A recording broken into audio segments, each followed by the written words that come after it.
The American Revolution wasn't just a fight for independence, it was the spark for a global war.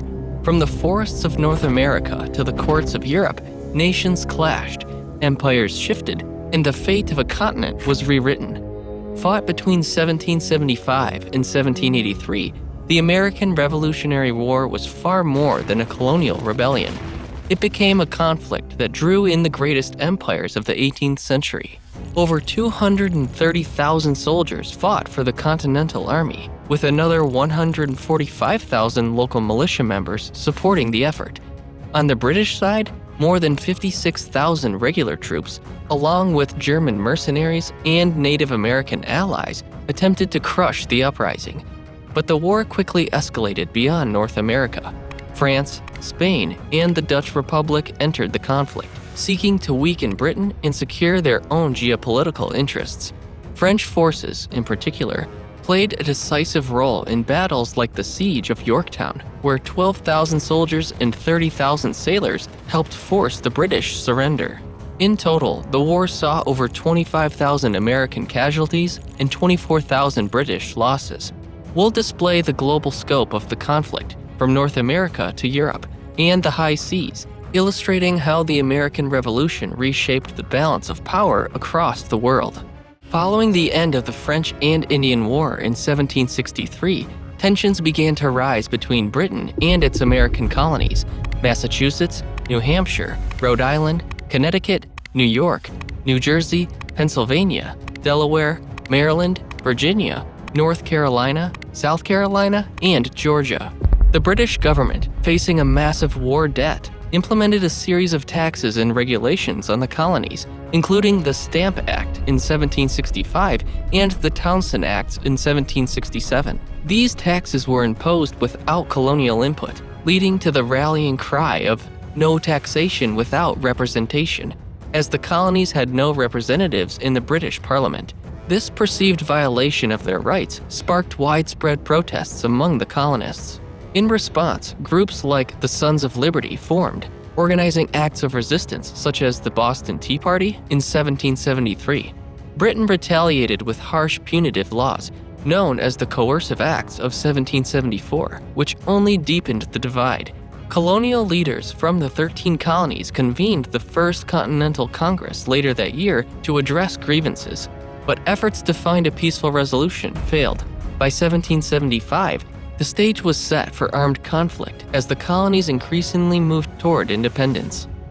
By 1775, tensions between Britain and its American colonies reached a breaking point. On April 19, 1775, British troops were dispatched from Boston to seize colonial military supplies stored in Concord, Massachusetts. However, colonial militias, warned by riders like Paul Revere, mobilized to intercept them.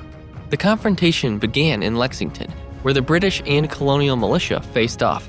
A shot, later called the "shot heard round the world," was fired, though it's unclear which side initiated the conflict. This marked the first exchange of gunfire in the American Revolution. The British pushed forward to Concord, where they encountered heavier resistance. As British forces retreated to Boston, colonial militias harassed them along the way, inflicting significant casualties. This skirmish ignited the American Revolutionary War, uniting the 13 colonies in their fight against British rule. Lexington and Concord symbolized the start of open rebellion, leading to the rapid escalation of the conflict. Following the battles of Lexington and Concord, the Second Continental Congress convened in May 1775 and formally established the Continental Army, appointing George Washington as its commander-in-chief. The army, initially composed of about 15,000 soldiers, faced challenges of training and resources, but was unified under Washington's leadership. In June 1775, the Battle of Bunker Hill took place, with around 2,400 colonial militia confronting 3,000 British troops under the command of General William Howe. Although the British took the hill, they suffered over 1,000 casualties, nearly half their forces, proving that the colonial forces could stand up to the British Army. Washington soon arrived in Boston to oversee the siege, where approximately 15,000 colonial troops surrounded 11,000 British soldiers led by George Thomas Gage. By March 1776, Washington's strategic deployment of captured artillery forced Gage and the British to evacuate the city, marking a key early victory for the Continental Army. As the war progressed, the political stakes escalated. On July 4, 1776, the Continental Congress adopted the Declaration of Independence. Primarily authored by Thomas Jefferson, the document declared the colonies as free and independent states, severing all political ties with Britain. The Declaration outlined the philosophical basis for independence, emphasizing natural rights such as life, liberty, and the pursuit of happiness. The British government, led by King George III, saw this as a blatant act of treason, leading to increased military efforts to crush the rebellion. Internationally, the declaration caught the attention of France and Spain, both eager to weaken Britain. France, in particular, began increasing its covert support for the American cause, a move that would soon lead to formal military alliances. The declaration marked a pivotal moment in transforming the war into a global conflict. The Battle of Saratoga in 1777 wasn't just a military victory, it was a diplomatic game-changer. British General John Burgoyne's attempt to divide the colonies failed when American forces, led by General Horatio Gates and Benedict Arnold, secured a decisive victory. Burgoyne's surrender of over 5,000 troops marked the first major defeat for the British Army and shifted the momentum of the war. This victory had immediate diplomatic consequences. France had been watching the conflict closely, seeking any opportunity to weaken its longtime rival, Britain. Saratoga convinced France that the American cause was viable, leading to a formal alliance in 1778. France supplied soldiers, ships, and financial aid, critical for the colonial war effort. Spain and the Dutch Republic, both with their own grievances against Britain and colonial ambitions, soon followed. Spain sought to reclaim lost territories and weaken British influence in the Americas, while the Dutch Republic had economic and political motivations, including protecting trade routes. Saratoga transformed the conflict into a global war, with Britain now facing powerful European rivals as well as the American colonies. As the war dragged on, Britain shifted its focus to the southern colonies, believing there was stronger loyalist support there and hoping to regain momentum. In 1778, British forces captured Savannah, Georgia, and soon after, Charleston, South Carolina, in 1780, dealing a significant blow to the American forces.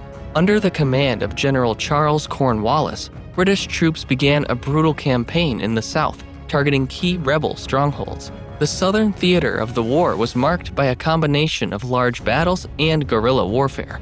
American forces, led by Generals Nathanael Greene and Daniel Morgan, used hit-and-run tactics to wear down the British. The Battle of Kings Mountain in 1780 and the Battle of Cowpens in 1781 were major victories for the Americans, demonstrating the effectiveness of these tactics. Despite British control of key cities, the countryside remained fiercely resistant. The war in the South set the stage for the final showdown. The Siege of Yorktown in 1781 was the decisive battle that effectively ended major fighting in the American Revolutionary War. British General Charles Cornwallis, after his campaign in the South, moved his forces to Yorktown, Virginia, seeking resupply and reinforcements from the British Navy. However, this plan failed due to a crucial naval engagement.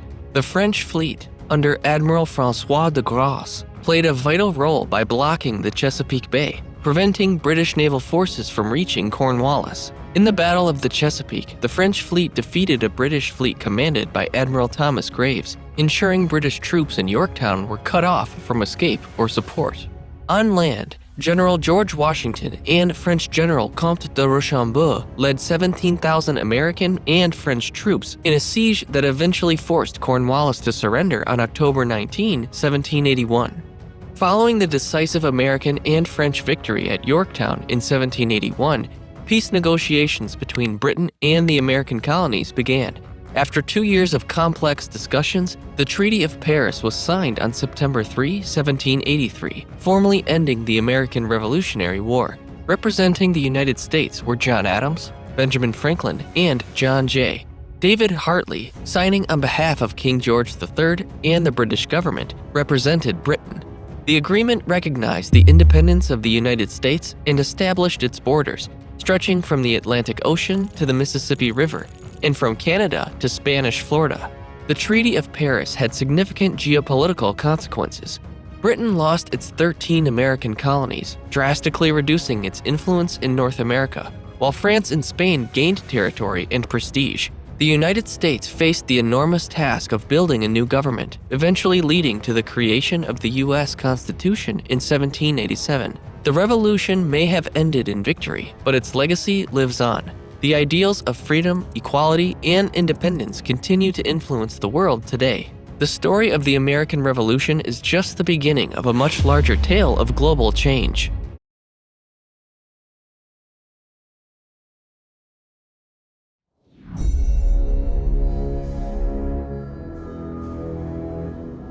On 24 August 1814, from the Maryland hills, roughly 4,500 British soldiers advanced south. They had just routed at Bladensburg nearly 7,000 American defenders, mostly raw militia who scattered at the first charge. Now, with no obstacles left, they entered Washington, a capital of barely 8,000 inhabitants. The White House and the Capitol were consumed by fire. The Library of Congress, with thousands of volumes, burned. Some 3,000 books from Jefferson's library went up in flames, reducing the young republic's cultural patrimony to ash. The glow lit the sky over the Potomac. Why did a nation born in 1776 find itself fighting the greatest naval power on Earth? And how, after only 30 years, did it come within a step of ruin?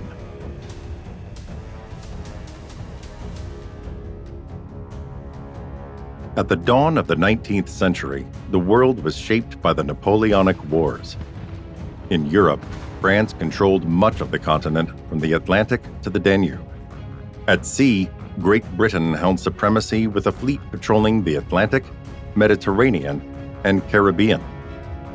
The United States stood in the middle. Its economy depended on maritime trade, grain and timber from northern ports, cotton and tobacco from the south. From New York, Boston, Charleston, and New Orleans, merchantmen sailed for Europe. With the Orders in Council, London closed ports under French influence. Napoleon answered with the Continental system, forbidding trade with Britain. The Atlantic became a web of interdictions that punished American neutrality. Worse still was impressment. The Royal Navy boarded vessels and seized sailors deemed British subjects, including naturalized Americans. In 1807, off Norfolk, HMS Leopard fired on USS Chesapeake to take alleged deserters, a notorious incident that shocked the Republic. Britain revoked the orders in council on 23 June 1812, but news crossed the ocean only weeks later. Too late. The United States had declared war on 18 June. And the revocation did not touch impressment, the practice most hated by American opinion.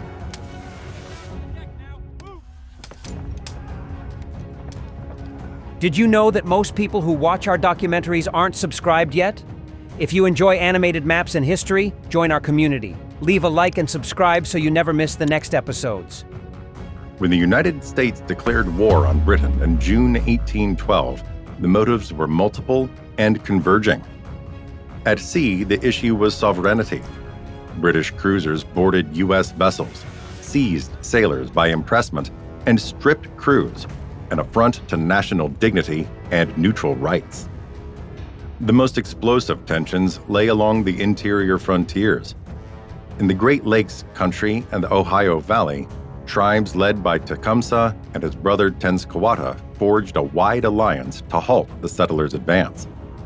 In Washington, many believed arms and supplies flowed from British posts in Canada, turning that boundary into a latent line of war. Alongside those alarms rose an expansionist spirit. The War Hawks, young congressmen, urged the conquest of British Canada and a push toward Spanish Florida, promising prestige. The 1803 Louisiana Purchase had already shown how rapidly the Republic's territory could grow when opportunity beckoned.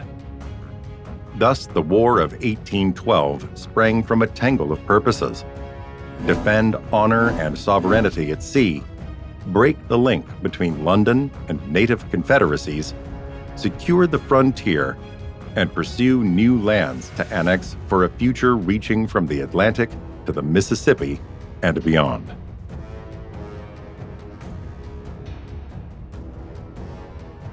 In 1812, the imbalance was plain. Britain fielded an army of roughly 240,000 men, though most were engaged in Europe against Napoleon. In North America, it deployed a little over 5,000 regulars, backed by Canadian militia and native warriors under Tecumseh. At sea, the Royal Navy dominated with more than 600 warships in service.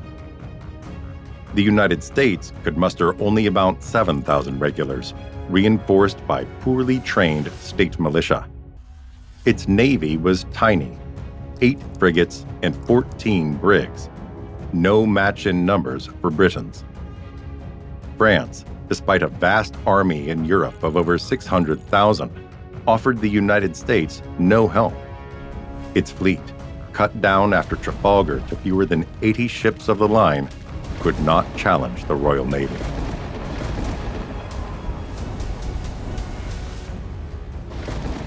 On 18 June 1812, the United States Congress approved the declaration of war on Great Britain. President James Madison, after years of British provocations at sea and along the borders, signed the act, convinced it was the only way to defend the young republic's sovereignty. The choice was far from unanimous. The majority in favor came from the South and West, led by the War Hawks, young members like Henry Clay and John C. Calhoun, who saw war as a chance to seize British Canada and perhaps Spanish Florida, and to vindicate maritime rights. New England, by contrast, opposed the conflict. Its economy was closely bound to maritime commerce with Britain, and merchants feared a collapse of trade. Federalists in the region denounced the war as reckless and ruinous. In Massachusetts, Connecticut, and Rhode Island, governors refused to place militia under federal command and barred the passage of regular troops across their states except for local defense. This resistance culminated in the Hartford Convention of 1814, where delegates demanded constitutional changes to curb federal power, and some went so far as to debate secession from the Union altogether. We must be prepared to stand alone. The first American objective was British Canada. A quick invasion, it thought, would force London to yield. Reality proved otherwise. In the summer of 1812, General William Hull crossed from Michigan toward Windsor, opposite Detroit. Ill-equipped and unsupported, his men soon found themselves isolated. British General Isaac Brock, supported by Tecumseh and his Shawnee warriors, surrounded the city. Detroit fell without a fight, an American capitulation that demoralized Washington. Meanwhile, along the Niagara River came hard fighting at Queenston Heights, October 1812, where U.S. forces were repulsed with heavy losses. Brock was killed and became a Canadian hero. In 1813, American troops seized York, Toronto, and Fort George, but were checked at Stony Creek and Beaver Dams and withdrew toward the border. The struggle then shifted to the Great Lakes, lifelines for supply.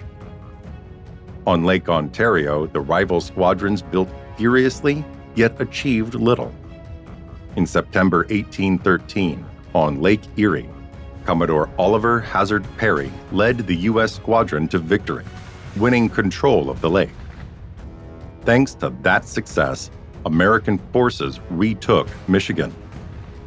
In October 1813, at Moravian Town on the Thames River, they defeated a joint British native force, Tecumseh was killed, ending the native alliance against the United States and opening the Northwest to settlement. All told, the campaigns on the Canadian and lake fronts of 1812 to 1813 cost about 8,500 casualties, dead and wounded, shared almost evenly among the Americans, Britons, and their native allies.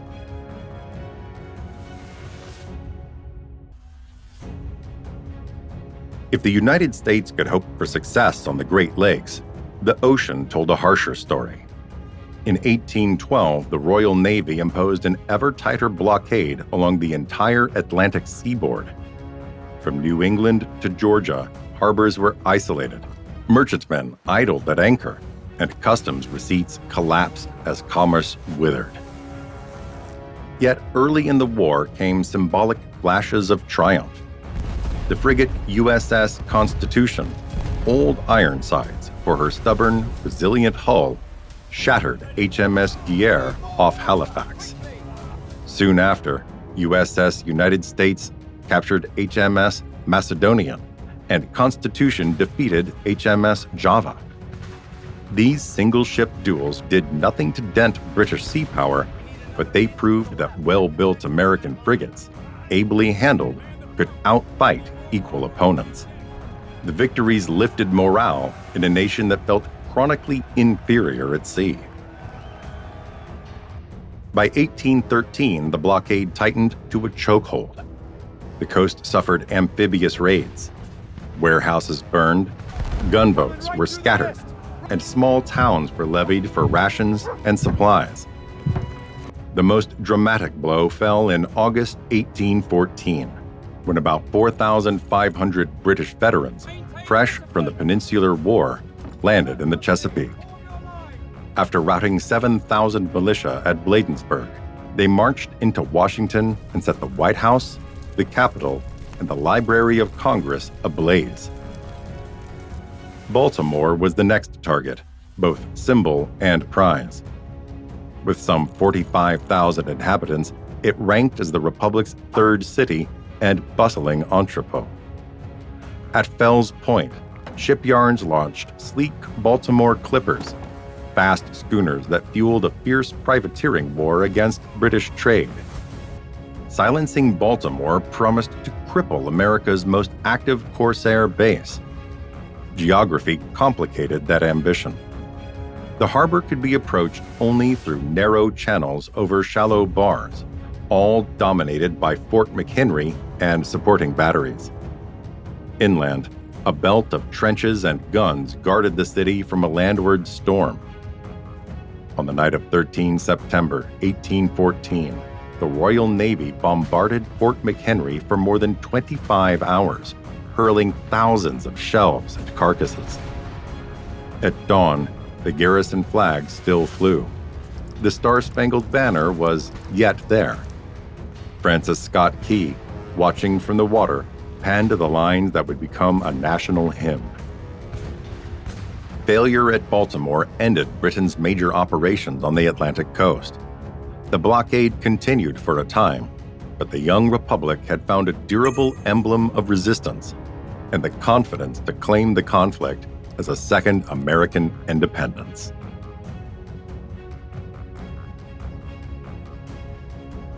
By late 1814, the wider situation was shifting rapidly. In Europe, Napoleon had been defeated and sent into exile on Elba. Britain, finally free of continental war, could dispatch reinforcements to North America. Peace talks, however, were already underway in Ghent, in the Low Countries, where British and American delegations negotiated under Russian and Dutch auspices. On 24 December 1814, the Treaty of Ghent was signed, restoring the status quo ante bellum. No territorial changes. Hostilities ended, yet with no mention of impressment in the final text. Before news of the treaty crossed the Atlantic, the war's most famous battle was fought. In early January 1815, a British force of more than 8,000 men landed in Louisiana and advanced on New Orleans, hoping to seize the Mississippi and split the United States in two. Waiting for them was General Andrew Jackson with about 4,500 men, an improvised army of regulars, militia, Creole volunteers, and even local pirates led by Jean Lafitte. Behind makeshift earthworks along Bayou Chalmette, the Americans inflicted a devastating defeat. Over 2,000 British casualties against fewer than 100 American losses. Fought after the treaty was signed, the Battle of New Orleans did not change the peace, but it had an enormous impact on opinion. It made Jackson a national hero and fed the American belief that they had won the war.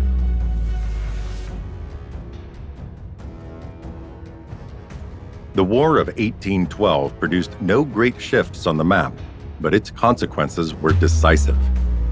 With the Treaty of Ghent, the United States and Great Britain returned to previous borders. No annexations, no losses. Yet the conflict ended British ambitions in North America and brought London's support for native tribes to a close. The death of Tecumseh and the collapse of his confederacy marked the beginning of an irreversible decline for indigenous nations in the American East. The restored status quo coincided with a surge of national pride. Baltimore and New Orleans stirred a patriotism that cast the war as a second independence and propelled Andrew Jackson toward the presidency. Anglo-American relations stabilized, Great Lakes were demilitarized, and U.S. industry gained confidence behind the wartime blockade. New symbols emerged. The flag flying over Fort McHenry became an emblem, and Francis Scott Key's song would become, a century later, the U.S. anthem.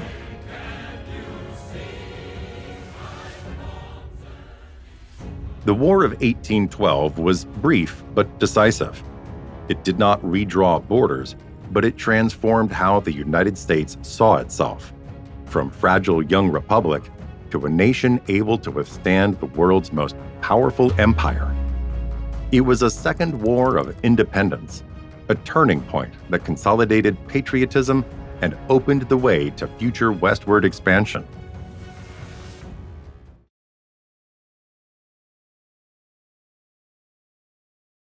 The Lone Star State, a symbol of pride, independence, and American resolve. But how was that lone star, still emblazoned on the Texas flag, born? Not from compromise, not from diplomatic concession, but from the fire of a revolution. From Gonzales to the Alamo, and on to San Jacinto, Texas won, through blood, the right to exist as a nation. How did a land of scattered settlers and isolated ranches turn, in a few months, into the republic that changed the fate of the United States?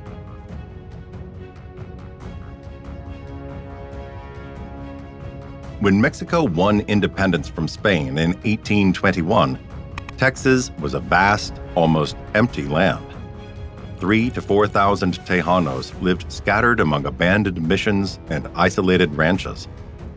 To populate it, the Mexican government entrusted private contractors, the empresarios, with attracting settlers. The most famous was Stephen F. Austin, who in a few years brought over 1,500 Anglo-American families to settle along the Brazos and the Colorado. The newcomers brought not only English and Protestant faith, but also enslaved African Americans, thanks to exemptions to Mexican laws that had already abolished slavery. That, however, bred tension. In 1828, General Manuel de Mier de Terán was sent to inspect the province. He traveled for months from the Gulf to the Red River, and his report was alarming. Texas looks more like a part of the United States than of Mexico. He noted that the Americans did not speak Spanish, ignored local courts, and traded almost exclusively with New Orleans. He concluded that without drastic action, Texas would be lost. Mexico City reacted with a law of 6 April 1830. It blocked immigration from the United States, imposed custom houses and garrisons, and hardened the slavery question, further inflaming tempers. Tension exploded at Anahuac in 1832 when the arrest of several settlers triggered protests. The rebels drafted the Turtle Bayou Resolutions, proclaiming loyalty to the Mexican Constitution of 1824, which guaranteed a federal system. Each state enjoyed broad autonomy with its own laws and institutions. What they feared was a return to centralism, a strong government concentrated in Mexico City with less freedom for the provinces. At this stage, Texans were not yet demanding independence. They were insisting only on respect for the federal framework of 1824.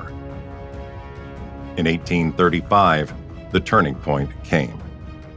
Leading it was Antonio Lopez de Santa Anna, a charismatic former general, hero of the Mexican War against Spain and the sitting president.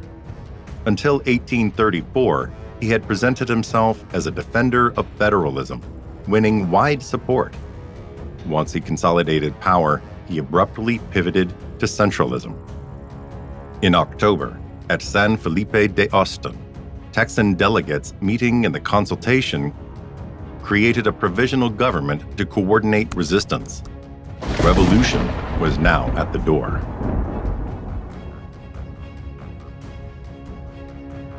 On 2 October 1835, on the banks of the Guadalupe River, the clash that ignited the revolt took place.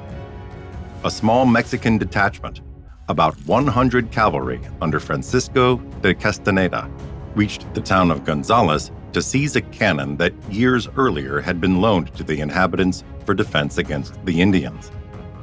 About 150 armed settlers refused to hand it over, raised a flag bearing the taunt, "Come and take it," and opened fire. Militarily, the skirmish was minor, but it carried an enormous symbolic weight. It was the first blood of the rebellion. A few days later, on 9-10 October, about 125 Texan volunteers occupied the Presidio of La Bahia, today's Goliad, defended by a garrison of roughly 50 Mexican soldiers, capturing stores and artillery. The blow disrupted Mexican communications along the coastal route linking Matamoros to the Texas interior. From 12 October 1835, the Texan forces, about 300 volunteers, soon swelling to more than 500, placed San Antonio de Bexar under siege. For nearly 2 months, the city remained isolated while skirmishes and small actions wore down both sides.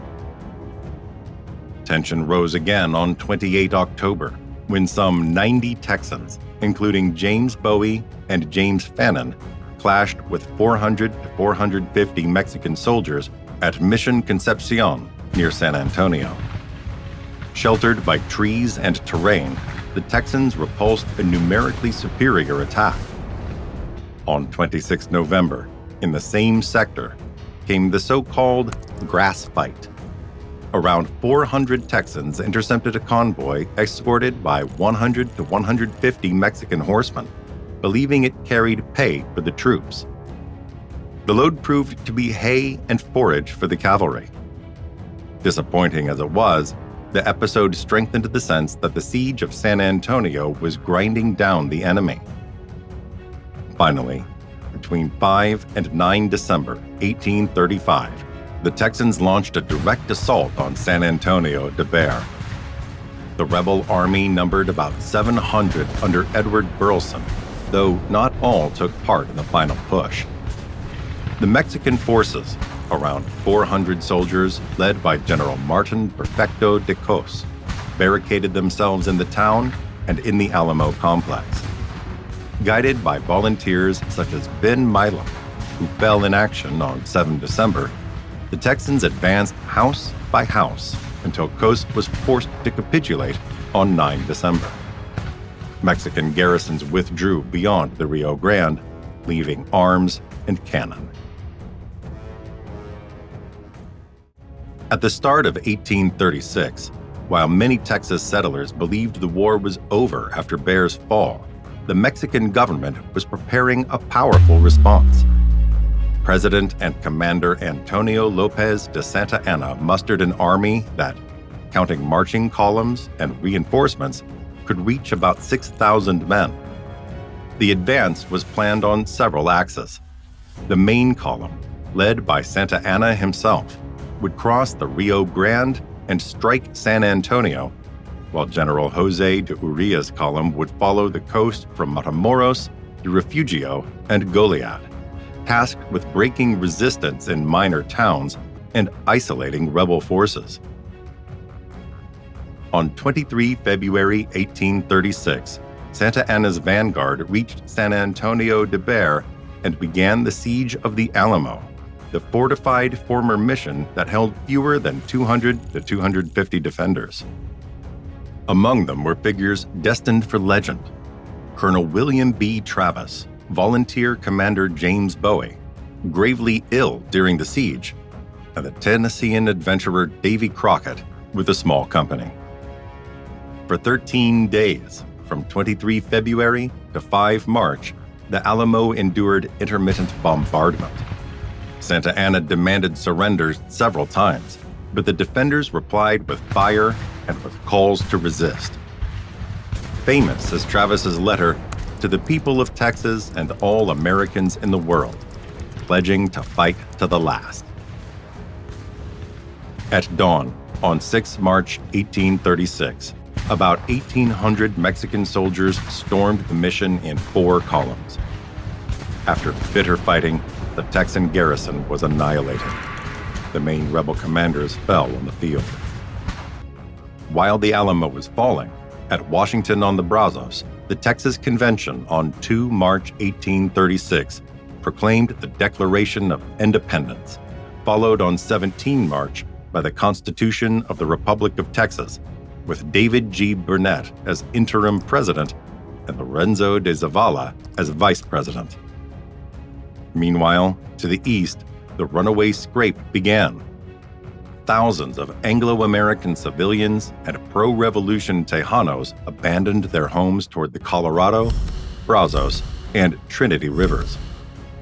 In Gonzales, the town that had fired the first shot, residents on 13 March 1836 burned houses and warehouses rather than leave them intact for the Mexican army, a symbolic act that showed how far people would go to deny resources to the enemy. General Sam Houston, newly appointed commander of the Texan Army, avoided direct battle and withdrew to gain time and reorganize.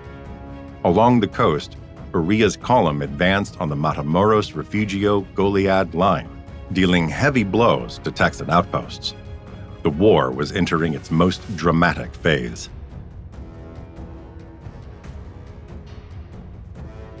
While the Alamo fell at San Antonio, on the coastal front, General Jose de Urria pressed a methodical advance steadily forward. With about 800 to 1,000 light infantry and cavalry, his column moved along the Matamoros Refugio Goliad line, striking outposts and isolating rebel positions. On 14 to 16 March 1836, near Refugio, a small Texan detachment under Colonel Amon B. King and William Ward, about 200 men, tried to slow Urria's march. Marshy ground and scattered units brought disaster.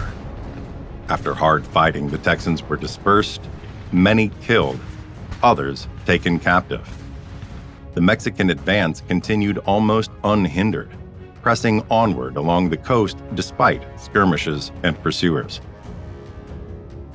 On 19 March, Colonel James W. Fannin left Goliad with about 420 to 450 soldiers, intending to reach Victoria. Wagons laden with supplies and heavy artillery slowed the column, and by nightfall, Urria's forces, nearly double in number, overtook them at Coleto Creek. The Texans formed a defensive square on open ground, repelled several assaults, and fought for hours beneath a burning sun without water. On the morning of 20 March, surrounded and beyond any hope of relief, Fannin accepted terms of imprisonment. But the tragedy was not over. On 27 March 1836, Palm Sunday, by direct order of Santa Anna, about 342 Texan prisoners were led outside Presidio La Bahia and shot in small groups. Only a few survived, thanks to lucky escapes or the clemency of Mexican officers. The Goliad massacre shook Texas and international opinion. It became a battle cry. Remember Goliad, standing beside Remember the Alamo, and it increased pressure on Sam Houston to lead the Texans toward a decisive victory across camps, settlements, newspapers, and distant capitals alike.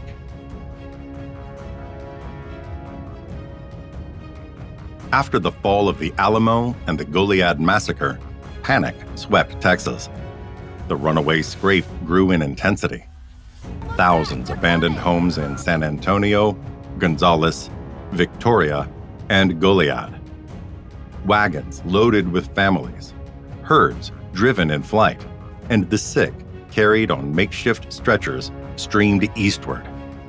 Torrential rains, mud, and epidemics turned the exodus into a march of suffering. General Sam Houston, newly made commander of the Texan Army, chose not to face Santa Anna's superior numbers at once.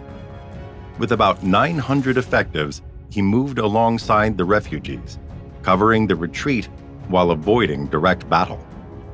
His strategy aimed to gain time, drill the volunteers, and choose the ground for a decisive engagement. In early April, Texan troops gathered around Harrisburg and Buffalo Bayou, while Santa Anna personally led a contingent of about 1,300 men into the same area. Between 18 and 20 April, maneuvering let Houston seize an opening. Part of the Mexican units was isolated, and the marshy, wooded terrain gave the rebels cover for their movements. On 21 April 1836, in early afternoon, Houston ordered the attack. In just 18 minutes, roughly 900 Texans fell upon the Mexican camp, catching it by surprise as many soldiers resisted. The Mexican line collapsed, and the clash swiftly turned into a rout. In the hours that followed, hundreds were killed or captured. Texan losses were minimal: 9 dead and just over 25 wounded, against hundreds of Mexican dead and more than 700 prisoners. The next day, 22 April, President General Santa Anna was captured while trying to flee disguised as a common soldier. Recognized by prisoners and Texan officers, he was brought before Houston. With the Supreme Commander in custody and Mexican columns in disarray, the Texan Provisional Government had the chance to negotiate an end to hostilities.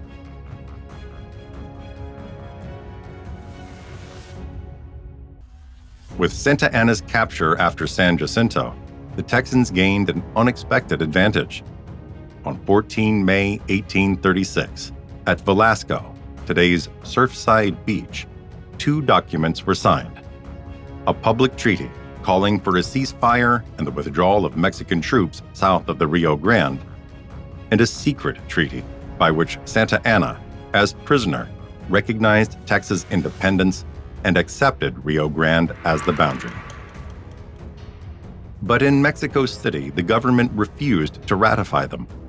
A captive head of state could not bind the nation. The result was an ambiguity designed to last. Texas was independent de facto and proclaimed the Rio Grande as its border, while Mexico continued to claim the Nueces River. The dispute remained unresolved for a decade. It would be the very spark that in 1846 kindled the war between the United States and Mexico, turning the Texan Revolution into a continental conflict.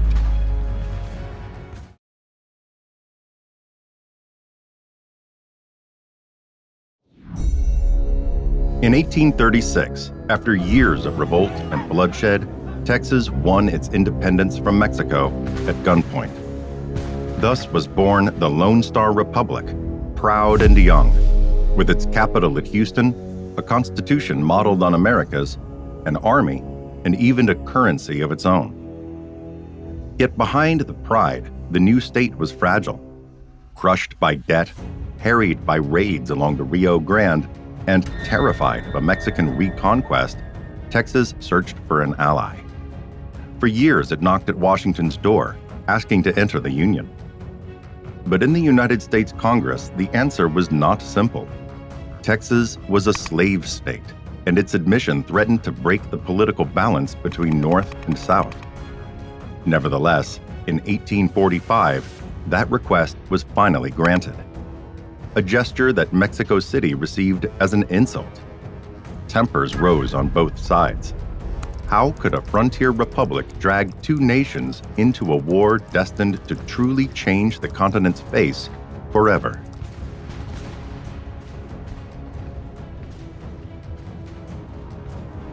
In 1845, President James K. Polk, an expansionist from Tennessee, chose to take the risk. By a single vote in the Senate, 27 to 25, Washington approved annexation, declaring Texas the 28th state of the Union. In Mexico City, the news landed like a provocation. The Mexican government had never recognized Texan independence and still considered the region part of its national territory. Mexico claimed the Nueces River as the boundary, while Washington insisted on the Rio Grande, two waterways separated by more than 200 kilometers, a no-man's land as large as Belgium. Polk did not intend to stop at Texas. In December 1845, he sent a special envoy to Mexico City, John Slidell, carrying a precise offer: $25 to $30 million in exchange for recognition of the Rio Grande boundary and the cession of California and New Mexico. The Mexican government refused even to receive him. That diplomatic failure would soon give Polk the pretext for shifting the frontier by force. In March 1846, Polk ordered General Zachary Taylor to protect that border. With about 3,500 men, the Army of Occupation left Corpus Christi and marched south along the Gulf shore. At the mouth of the Rio Grande, opposite the Mexican city of Matamoros, the Americans raised a timber and earthwork fort, Fort Texas, later renamed Fort Brown. On the far bank, General Mariano Arista answered with 4,000 soldiers and batteries trained on the American camp. On 25 April 1846, in what became known as the Thornton Affair, a patrol of about 70 U.S. dragoons under Captain Seth Thornton was surrounded by more than 1,500 Mexican cavalry at Rancho de Caricitos, north of the Rio Grande. 11 men were killed and 52 captured. Polk told Congress, "The enemy has shed American blood upon American soil." On 13 May, the United States declared war. On 23 May, Mexico responded in kind. While news of the first clash on the Rio Grande rolled to Washington and across national newspapers, war took shape in the field. From 3 to 9 May 1846, General Mariano Arista, with about 3,400 men, crossed the river and laid siege to Fort Texas, the small American fort on the north bank opposite Matamoros. Inside, fewer than 500 U.S. soldiers endured incessant artillery fire. The American commander, Zachary Taylor, was on the coast of Point Isabel guarding the supply depots. As soon as he learned of the attack, he marched rapidly south with 2,300 men along the road linking the Gulf to the Rio Grande. On 8 May at Palo Alto, Taylor found the Mexican army drawn up in line of battle. Open terrain favored the light American batteries, the famous flying artillery of Samuel Ringgold and James Duncan. guns able to shift and fire in seconds. The wind blew from the northeast, driving smoke into Mexican ranks, blinding their gunners. For hours, the batteries swept flank to flank, firing, shifting, and striking again. Mexican cavalry repeatedly tried to turn the U.S. left and were repulsed. Major Ringgold was mortally wounded at Palo Alto and died on 11 May. At sunset, the field was littered with men and horses. Over 600 killed and wounded lay on the plain. Defeated, Arista ordered a retreat south, beyond a dry channel called the Resaca de la Palma. Fort Texas was renamed Fort Brown in honor of Major Jacob Brown, who fell during the siege.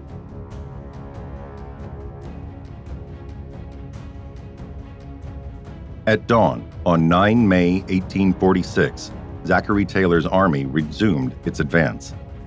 Ahead of him, General Mariano Arista had chosen a new defensive position along a dry channel, the Resaca de la Palma, a natural trench cutting the plain near the Rio Grande. About 2,500 Mexican soldiers held the line in total, backed by artillery and riflemen posted on the ground. Taylor, with 2,200 men, ordered a frontal attack. Many of his soldiers belonged to the 8th and 5th Infantry, frontier veterans, some armed with the new percussion model 1842 rifles, quicker than the flintlocks in Mexican hands. At the height of the clash, the U.S. Light Dragoons charged with sabers drawn. Captain Charles May's squadron overran the Mexican batteries and captured General Romulo de la Vega. The blow shattered resistance. Arista's troops gave way and fled toward the river in disorder, abandoning guns and wagons. By afternoon, the Americans had reopened the road to Fort Brown, finally relieved after days of siege. On 17 May, Arista evacuated Matamoros. The next day, the town fell. First major Mexican center to be occupied. After the battle, General Taylor ordered that wounded Mexicans remaining in Matamoros receive care, opening American hospitals to those who could not be moved. It was a gesture of respect that even Mexican chroniclers noted at the time. The Rio Grande Valley was now in Taylor's hands.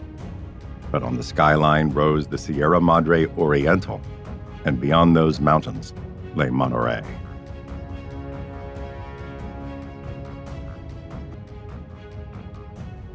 After the victories on the Rio Grande, President James K. Polk, through War Secretary William L. Marcy, ordered General Zachary Taylor to advance beyond the border and seize Monterrey, the principal city of the North. Polk wanted a rapid success to convince Congress and the public that the war would be short and victorious. Politics lay behind the order as well. Taylor leaned toward the Whig Party, a force of northern commercial and industrial interests that opposed democratic expansionism under Polk. Many Whigs distrusted wars of conquest as tools of presidential power. In Washington, officials feared Taylor's victories might turn him into a national hero and a political rival. By late August 1846, Taylor marched with about 6,000 men, leaving the Rio Grande Valley for the plains and foothills leading to the Sierra Madre Oriental. At Monterrey, a city of 10,000 inhabitants, some 7,000 Mexican soldiers under General Pedro de Ampuida awaited, well entrenched behind bastions and fortified houses. The battle began on 21 September. Taylor attacked from the east, while General William J. Worth hooked around to the west, climbing the slopes of the Cerro del Obispado, the Bishop's Palace Hill, converted into a stronghold. American troops fought street by street, opening passage from one house to the next through holes smashed in the walls. Mouse hole, a tactic that foreshadowed modern urban war. Such methods were rare in arms and experience until then. Mexican defenders resisted stubbornly from rooftops, plazas, and barricaded windows, exacting a deadly toll. On 23 September, Worth seized the bishop's palace and trained its captured guns on the city center.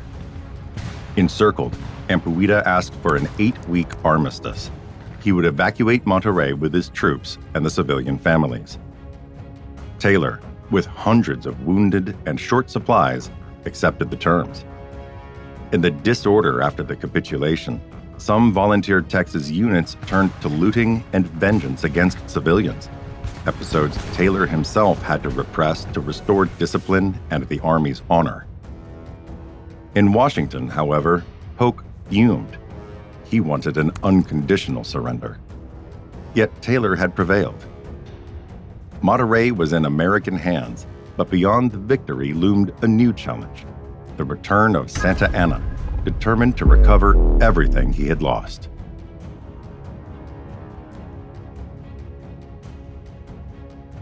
Geopolitics, 1846. Polk's aims: domestic opposition, Santa Anna's return. The capture of Monterrey seemed to have closed the Northern campaign. But in Washington, President James K. Polk sought to carry the American flag to the Pacific by annexing California and New Mexico. A victory was needed that would bend Mexico at the negotiating table.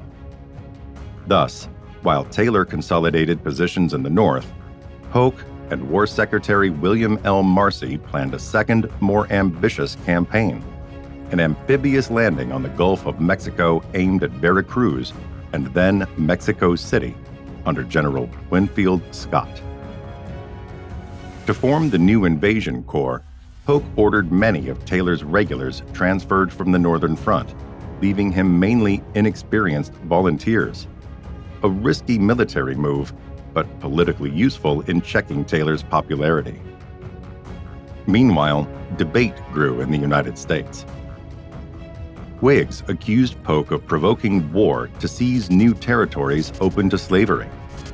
In 1846, a Northern Democrat, Representative David Wilmot, introduced a measure destined for history: the Wilmot Proviso, seeking to ban slavery in any territory taken from Mexico. It passed the House, but not the Senate, opening a wound that would tear the country in years to come. Northern newspapers warned of a slave power plot. Southern Democrats replied the war would carry liberty and commerce westward. At the same time, Mexico found its strongman again: Antonio Lopez de Santa Anna. Ironically, Polk himself helped enable his return. The U.S. naval blockade was briefly relaxed because Santa Anna promised to favor peace. Once back in Mexico, he broke the understanding, reclaimed command, and organized an army of more than 15,000 men to retake the North. With reduced forces, Taylor now stood isolated at Saltillo, facing the largest offensive yet seen in the war.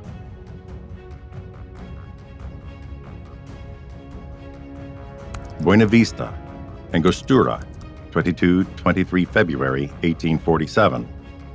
Stopping the giant. At the beginning of 1847, General Zachary Taylor was at Saltillo in northern Mexico with about 4,500 men, largely volunteers from Kentucky and Mississippi. President Polk, fearing Taylor's rising popularity, had stripped him of most regulars to send them with Winfield Scott toward Veracruz. Now, before him moved an enormous army: 14,000 to 15,000 Mexican soldiers under Antonio Lopez de Santa Anna, determined to crush the invaders before they could push farther south. Buena Vista stood on a rough plateau. The Angostura Defile, hemmed in by two rocky ridges, turned the battlefield into a natural corridor where every maneuver was constrained. Taylor drew up his defensive line there, using the ground: guns in the center, infantry and volunteers on the flanks. On 22 February, Santa Anna launched the opening attacks. Mexican columns poured down the ravines, driving in advanced American parties and menacing the exposed left. The light American batteries answered at close range, It was then that Taylor shouted to Captain Braxton Bragg, "A little more grape, Captain Bragg," an order that would become legend.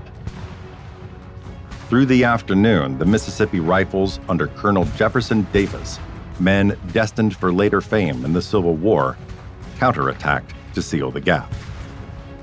Mexican charges continued until dusk, but logistics collapsed. Ammunition ran short, coordination faltered, and the march-worn army could no longer bring weight to bear. At dawn on 24 February, Santa Anna ordered a retreat to the south. The Northern Front was saved.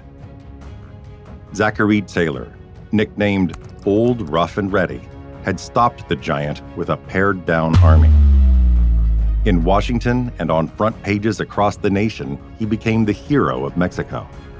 Yet while the line held in the north, General Winfield Scott prepared an unprecedented plan: to land at Veracruz, climb the Ruta de Cortez, and strike straight for Mexico City, a combined operation of fleet and army on a scale no American force had ever attempted.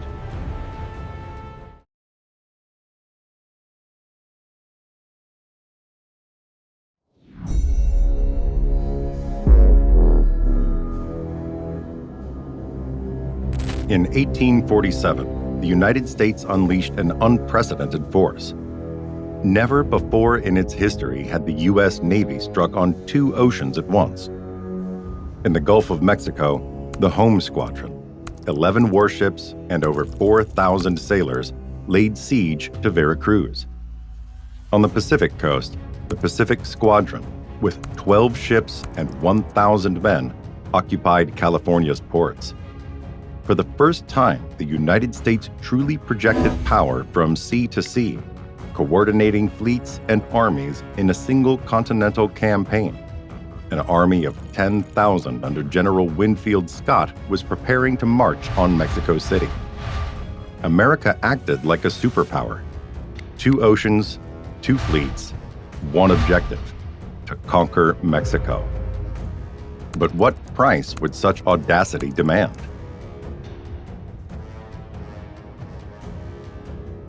On 9 March 1847, off Mexico's east coast, General Winfield Scott executed an unprecedented plan: the amphibious landing at Veracruz.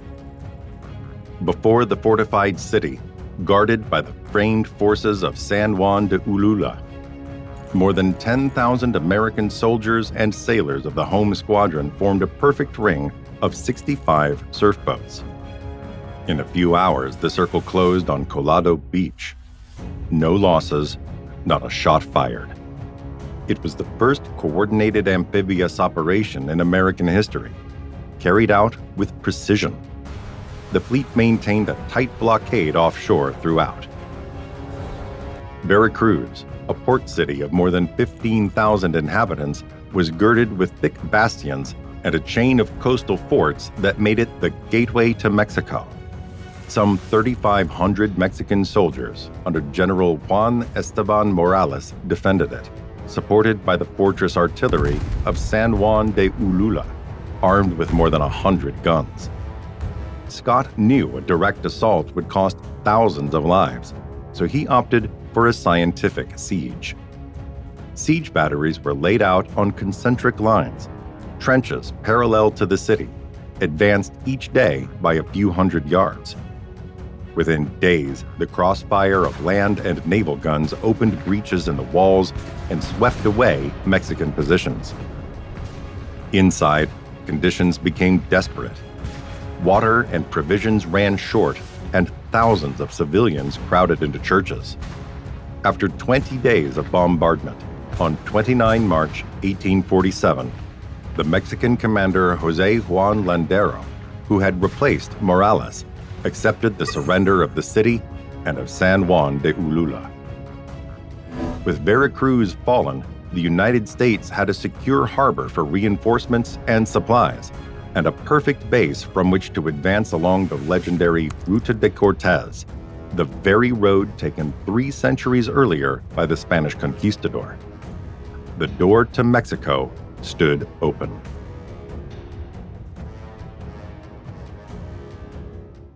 After Veracruz fell, the American column marched inland along the historic Ruta de Cortez.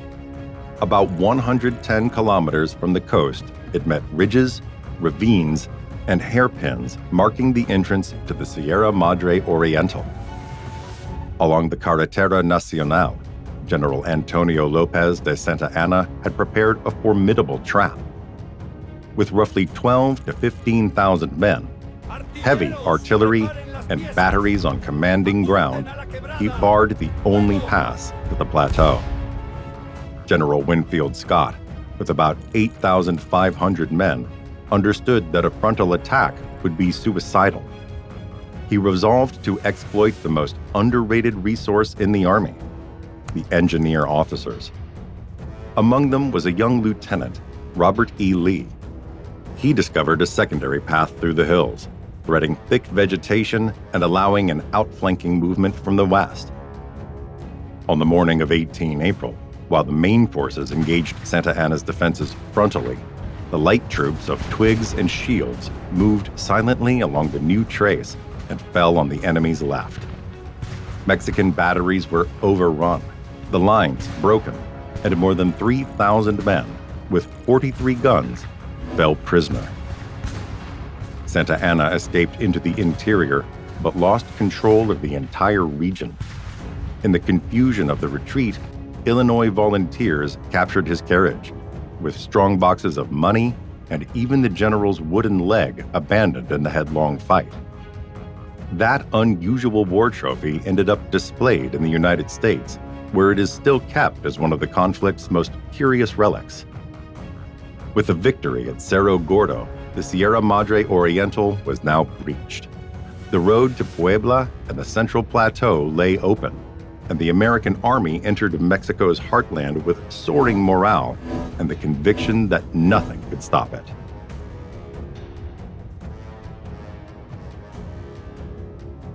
On the Pacific Ocean, meanwhile, operated the Pacific Squadron, already stationed between Chile, Hawaii, and the American coast. When war broke out, its commander, Commodore John D. Sloat, moved first. For months, rumors had circulated that the Royal Navy intended to seize California's ports should Mexico go to war with Washington. On 7 July 1846, fearing a British move, he entered Monterey with his fleet and took the town without bloodshed. A few days later, his ships raised the American flag at San Francisco and Los Angeles as well, securing United States control of the Northern Pacific. At San Pedro and San Diego, detachments occupied the wharves and customs houses. In Northern California, a group of American settlers had already launched the Bear Flag Revolt, proclaiming a short-lived independent republic. The arrival of Marines from the Pacific Squadron turned it into an organized occupation.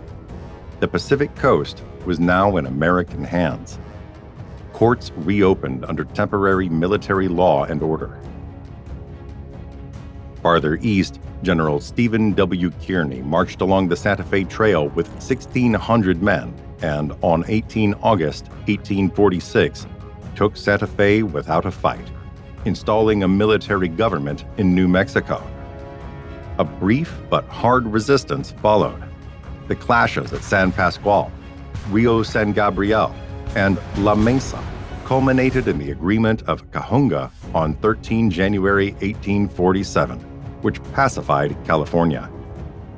In the meantime, in New Mexico, the Taos Revolt was crushed after fierce fighting at Taos Pueblo. With the Pacific and the interior now under control, the United States had completed its continental grip.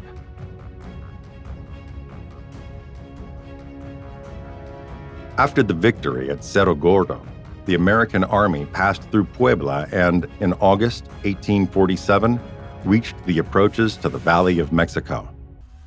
Before Mexico City, a capital of nearly 200,000, stretched the Pedregal, a petrified sea of sharp lava rocks, difficult to traverse even on foot. The city was protected by a ring of forts, trenches, and fortified convents, linked by raised roads. the ancient Aztec causeways that converged toward the urban center. General Antonio Lopez de Santa Anna, determined to halt the advance, arrayed about 20,000 men on the hills south of the city, while the villages of Contreras and Churubusco as defensive pivots. General Winfield Scott, with 10,000 men, chose to outflank the position. In a torrential rain, the American troops improvised a passage across the lava fields of the Pedregal, guided by scouts and engineers. At dawn on 19 August, the U.S. Army launched a surprise attack against the lines at Contreras. In less than an hour, the entire Mexican camp was overrun. More than 700 soldiers killed and 830 prisoners, together with 22 captured guns. But victory was not enough. The following day, 20 August, Scott's army faced a new defensive line, Churubusco. Here, Mexican troops, including the Irish volunteer battalion known as the San Patricios, fought with courage around the fortified convent. The battle was close and brutal. In the end, the Mexican right gave way and the defenses of Churubusco fell. When General Pedro Maria Anaya was taken prisoner, the American General Twiggs asked why he had ceased fighting. Anaya answered simply, "If I had ammunition, you would not be here." It was a phrase bound for legend, a symbol of the pride with which Mexico met defeat. The battle was won, yet the army was exhausted, and casualties ran into the thousands on both sides. The gates of Mexico City lay only a few kilometers away. At that moment, the diplomat Nicholas Trist, sent by Washington with a secret mandate, stepped forward. Negotiate peace, but only on terms set by the United States. Amid the smoke of battle, the first armistice talks began. General Winfield Scott, however, knew that a direct assault on Mexico City would mean thousands of dead. While the soldiers reorganized their lines and supplies, a fragile diplomatic interlude opened. American Commissioner Nicholas Trist, sent from Washington, met Antonio Lopez de Santa Anna to negotiate an armistice. Both needed time. Trist to secure a political settlement before a bloodbath, Santa Anna to rebuild the army and seek reinforcements. The United States demanded recognition of the Rio Grande as the border and the cession of California and New Mexico, terms unacceptable to Mexico. Within days, the armistice emptied of meaning. Santa Anna reformed battalions and guns. The Americans pushed forward supplies and siege batteries to the suburbs and nearby streets. Mutual violations and covert reconnaissance convinced Scott to resume hostilities. On 8 September 1847, about 3,400 Americans attacked the position of Molino del Rey, a large complex of stone buildings, mistakenly thought to be a Mexican cannon foundry. The assault became a slaughter. 4,000 defenders fought with desperate bravery. When the firing stopped, 116 Americans lay dead and 665 wounded, while Mexican losses reached about 269 dead, 500 wounded, and 685 prisoners, an enormous cost for an objective of scant strategic value. As Mexican lines fell back, an artillery shot struck the Casamata. The ammunition depot exploded with a deafening roar, final proof that the Battle of Molino del Rey was truly over.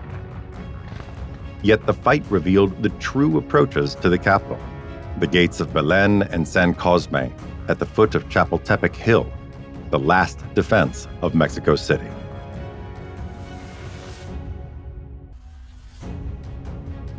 On 12 September 1847, American artillery opened fire on the hill of Chapultepec, the last and strongest defense of Mexico City. At its summit stood the castle, seat of the military college and commanding point over the valley. Scott deployed 7,200 men against over 2,000 defenders. After 2 days of bombardment, at dawn on 13 September, assault columns advanced through smoke and rubble. Among the defenders were young cadets of the academy who refused to withdraw and felt fighting. Legend tells that one of them, wrapped in the flag, hurled himself from the walls, a gesture perhaps never made, yet one that became the eternal emblem of the Niños Heroes, Mexico's boy heroes. By noon, the castle capitulated. From Chapultepec, Scott delivered the final blow. 2 columns pushed into the city, one toward Belen, the other toward San Cosme. Here, Lieutenant Ulysses S. Grant hoisted a howitzer into a church belfry, enfilading the defenses and opening a breach for advance amid barricades and house-to-house fighting. When the city fell, about 800 Mexicans lay dead, and the Americans suffered more than 700 losses. On 14 September, the flag of the United States flew above the National Palace. Mexico City had fallen. From that battle, a legend was born that endures. The opening words of the Marines' hymn, from the halls of Montezuma, still celebrate the assault on Chapultepec. In the following months, Santa Anna attempted resistance, but the war was over. On 2 February 1848, in the village of Guadalupe Hidalgo, the 2 governments signed peace. Mexico ceded more than half its territory, California, New Mexico, and the west to the Pacific. In return, it received $15 million and a promise that Washington would settle Mexico's debts to U.S. citizens for stalling claims.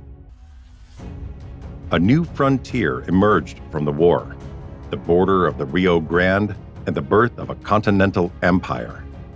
The United States had reached the ocean and fulfilled the dream of manifest destiny. But behind that victory, in the newly conquered lands smoldered the seed of the next conflict, the Civil War that would split the young republic 13 years later.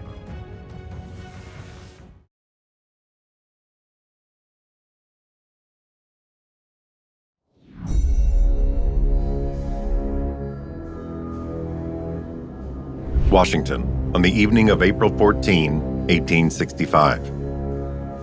Just 5 days have passed since General Robert E. Lee's surrender at Appomattox, Virginia, which marked the end of the Civil War. After 4 years of battles, the bloodiest conflict in American history seems finally concluded. In a country of barely 31 million inhabitants, the war left 600,000 dead, more than in all the 20th century wars fought by the United States combined. Proportionally, it meant that 1 American in 50 did not survive. President Abraham Lincoln, lifted at last from the weight of war, allows himself a night at the theater, at Ford's Theater. In the same house moves John Wilkes Booth, a 26-year-old actor idolized by audiences, yet a fervent partisan of the defeated South. Behind his celebrity smolders a savage hatred for Lincoln, whom he blames for the ruin of the slaveholding states. Booth slips into the presidential box, draws a pistol, and fires into the back of the president's head. He knifes the officer who tries to stop him and flees south to the Maryland countryside. His run will end in Virginia 12 days later when he is killed by federal cavalry. What were the true, forgotten causes that drove America to tear itself apart in a civil war without precedent?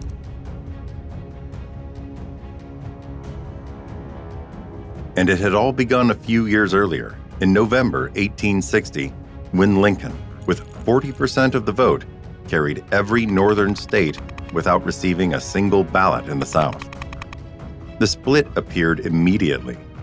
2 Americas, divided not only by politics, but by opposing visions of economy and society.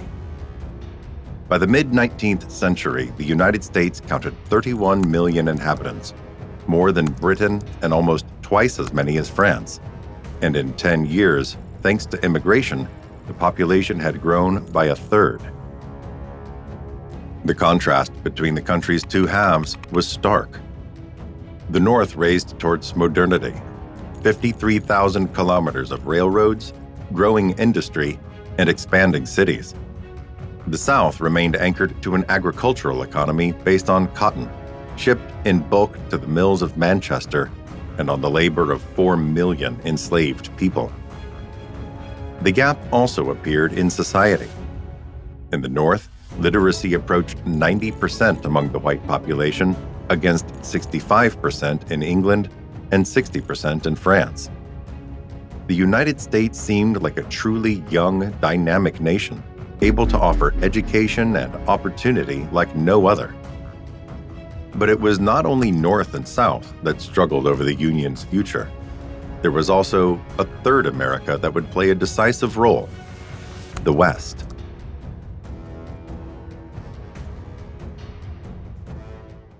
The North had at its heart Puritan New England, Massachusetts, Connecticut, and the bustling metropolis of New York, already the financial and commercial center. It was a world in tumultuous demographic growth, fueled by railroads binding the Atlantic to the interior and by ships carrying goods to Europe. The South, by contrast, was entirely agricultural. It produced cotton, tobacco, and sugar, but lacked great ports and heavy industry. It exported its wealth down the Mississippi, which funneled goods to New Orleans. The economy was rich yet static. Little transformation, few major harbors, scant industry, only dependence on cotton demanded by Manchester's mills. And then there was the West. Not yet the cowboy Far West, but the Midwest. Fertile lands we now call Ohio, Illinois, and Indiana that then appeared as the truly new agricultural frontier. The government distributed free land to white settlers who arrived and began to farm. It was an egalitarian, rural, individualist society, but with a clear destiny: to grow and fill boundless territories. For decades, South and West marched together, agricultural worlds, opposed to tariffs and favorable to expansion. From that axis came the war with Mexico, 1846-48, and the annexation of Texas, New Mexico, and California. Then the balance eventually cracked. Railroads stitched the Midwest to northern ports, New York, Boston, diverting flows around New Orleans. The West aligned with the North, and the South suddenly found itself isolated. The question now became inevitable. In those newly conquered territories, would there be slavery or not?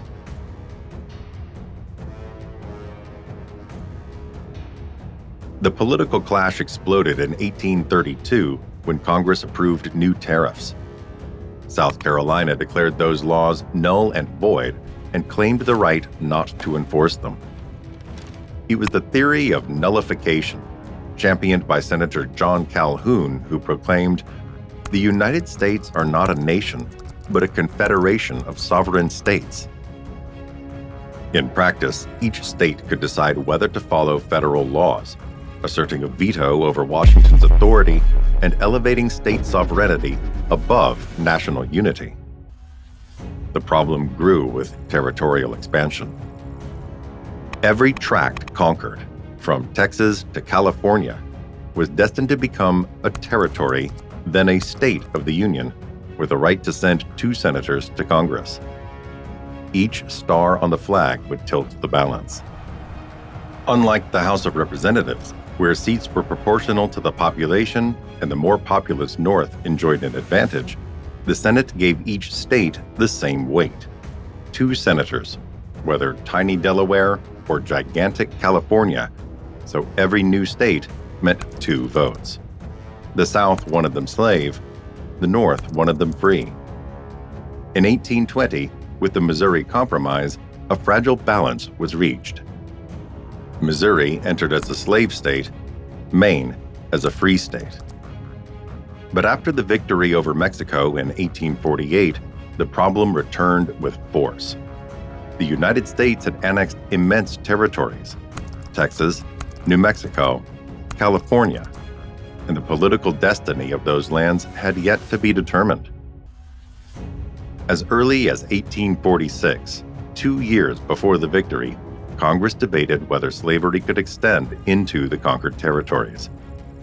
Senator Robert Toombs of Georgia warned, "If you drive us from Texas and Mexico, I am for disunion." It was a declaration of civil war, 15 years before it truly broke out, announced in the halls of Congress and heard across the nation. I am for disunion. Slavery became the Union's deepest fracture.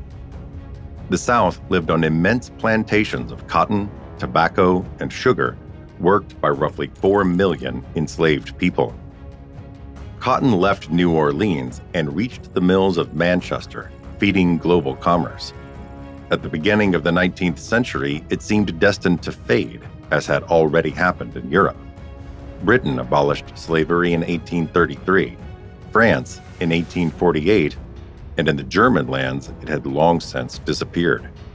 But the Industrial Revolution overturned everything. The English mills were hungry for cotton, and the South became their main supplier. Demand exploded, prices rose, and with them, the value of enslaved people. A man or woman could be worth up to $1,000 when a white laborer earned $8 a month. A system once deemed archaic became the foundation of colossal wealth. No longer a necessary evil, it hardened into doctrine. With Bible in hand, preachers legitimized masters and slaves. Politicians claimed the enslaved were better off than Northern workers. The myth took hold among whites without slaves: bondage as a social barrier. With Europe racked by unrest and strikes, the South proclaimed itself stable and, emboldened by that certainty, looked outward to expansion into Cuba and to reopening the African trade. The slogan was clear: cotton is king. Cotton is king, and with it the slavery that made it possible. In the North, however, a troubling suspicion grew: the slave power, a covert force set on dominating the entire Union.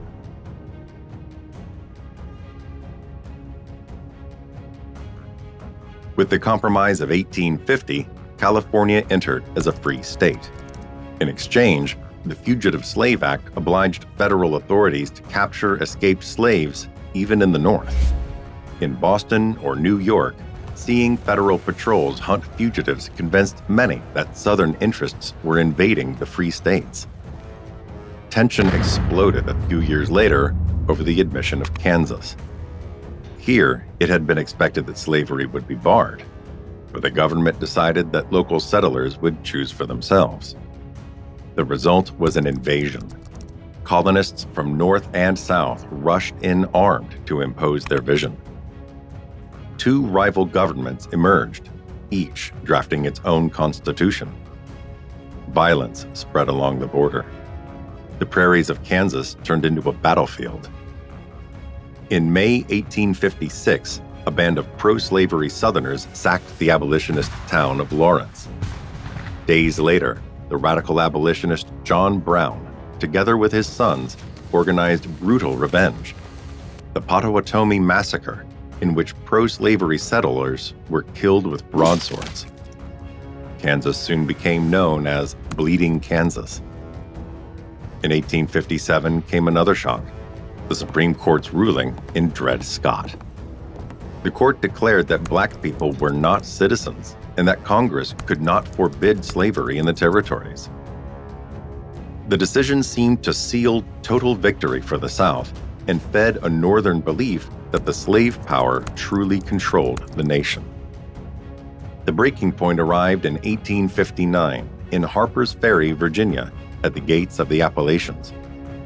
Here, John Brown returned to the stage. On the night of October 16, with barely 20 men, Brown seized the federal armory. But enslaved people, contrary to his hopes, did not rise in revolt. Take them! For liberty! Now is the time, brothers! Take the weapons! We can't, old man. It's madness. They'll kill us all. The operation turned into a trap. President Buchanan sent in the Marines, led by a colonel fated to become famous, Robert E. Lee. The clash was brief and bloody. Most of Brown's followers were killed. He himself was captured, tried, and finally hanged on December 2, 1859. In the North, John Brown was celebrated as a martyr to liberty.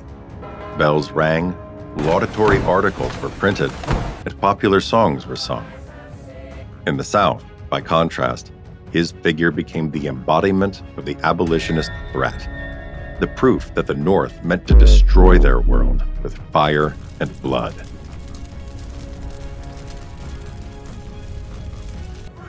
The Republican Party, born only a few years earlier, ran on a simple program: block the expansion of slavery into the new territories. To broaden its appeal, it chose a candidate from the West, a symbol of the frontier, Abraham Lincoln. He was a moderate Illinois lawyer who did not call for immediate abolition, but denied states any right to leave the Union. Abraham Lincoln won the presidential election on November 6, 1860. He was elected with about 40% of the popular vote, carrying every northern state, but winning no support in the South, where in 9 states his name did not appear on the ballot. For Southerners, Lincoln's election meant one thing: their political wait in Washington was finished. On December 20, 1860, South Carolina proclaimed secession from the Union. Within weeks, other states followed. By early 1861, 7 slave states had left the Union and joined in a new nation, the Confederate States of America, with a provisional capital at Montgomery, Alabama.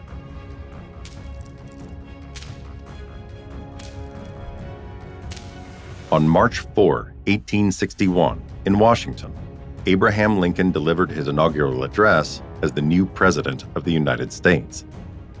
From the Capitol steps, he spoke directly to the Southern states. "I have no intention to interfere with slavery where it already exists, but secession is illegal. The Union is perpetual, and I have sworn to defend it." Lincoln sought conciliation, but words no longer sufficed. On April 12, 1861, Confederate batteries opened fire on Fort Sumter in Charleston Harbor. The war had begun. Die was cast. After 4 years of bloody battles, the Union prevailed and slavery was abolished. The world's largest democracy survived its hardest test. Yet the questions born then about equality, identity, and rights have never ceased to accompany it to the present day, in America and beyond.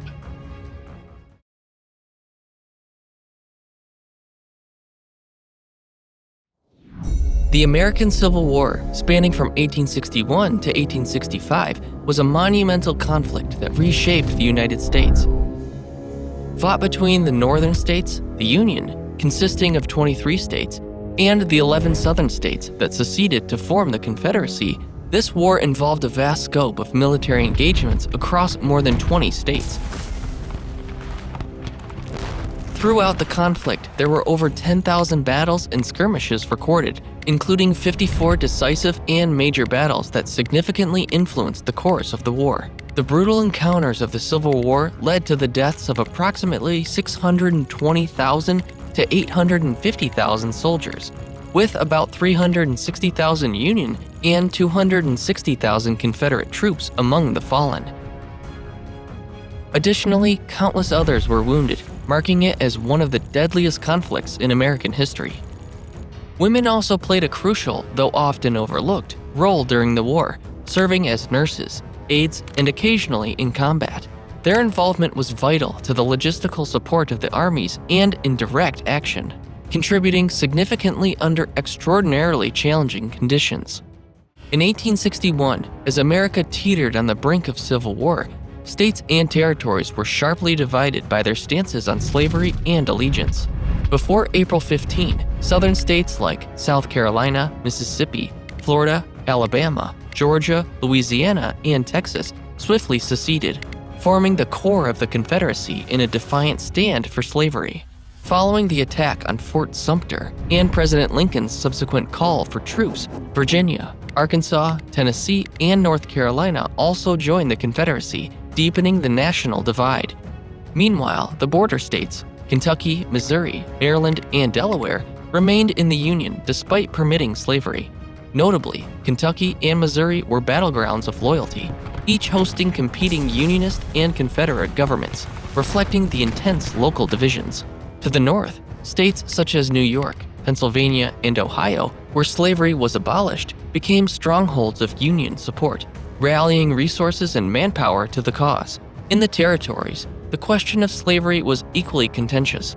Kansas, for example, was a flashpoint of violence as pro- and anti-slavery forces clashed, presaging the border conflict that would engulf the nation. The American Civil War was precipitated by deep-seated divisions between the North and South, fueled by distinct economic paths and the contentious issue of slavery.